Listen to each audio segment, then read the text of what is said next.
ব্যতিক্রমী আয়োজনের মধ্য দিয়ে ফেনীতে হয়ে গেল বিড়াল প্রদর্শনী ও র্যাম্প শো। সেখানে দেশি বিদেশি জাতের অর্ধশতাধিক বিড়াল প্রদর্শিত হয়। সৌন্দর্যের মানদণ্ডের জন্য বিড়ালদের নামতে হয় প্রতিযোগিতায়। এছাড়াও তাদের র্যাম্প শো ছিল নতুন মাত্রার আকর্ষণ, ছিল রাফেল ড্র ও পুরস্কারের আয়োজন। এমন প্রদর্শনীতে অংশগ্রহণ করতে পেরে খুশি বিড়াল প্রেমীরা। প্রতি আমার একটা সফট কর্নার সবসময় থাকে। আমি অনেকদিন যাবত বিড়াল পালি। ওর নাম হচ্ছে ডোরা আর ওর নাম হচ্ছে লিও।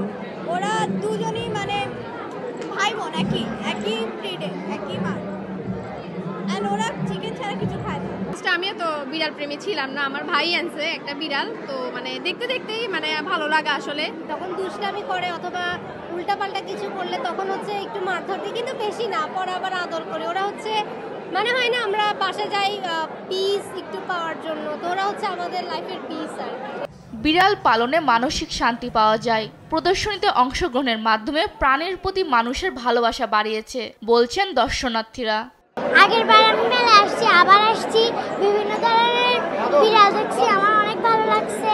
আমাদের জেনারেশনের যে স্টুডেন্ট আছে ওরা অনেক ডিপ্রেশনে থাকে, তো সবার ক্ষেত্রে একইটা হয়।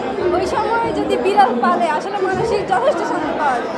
এমনকি আয়োজনে অংশ নেওয়া বিড়ালের বিনামূল্যে চিকিৎসা সেবা দেওয়া হয়। সম্ভবত ভ্যাকসিনটা দিলে কিন্তু বিড়াল আর তেমন রোগ হয় না। আর এরপরও যখন কোনো প্রবলেম হয় তখন তো আমার ক্লিনিক্স আছে, ফেনী পেট ক্লিনিক, সবাই আসে এখানে। আমি অনেক সময় অনেক কম টাকাও আমি এদেরকে চিকিৎসা দিই, অনেক সময় প্রিয় আমি চিকিৎসা দিই। দিন দিন বাড়ছে বিড়াল পালনের প্রবণতা।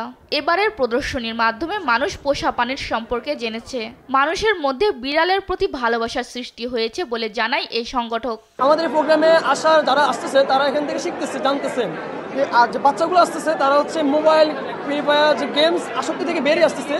এটার জন্য হচ্ছে এই মেলা আয়োজনটা করা।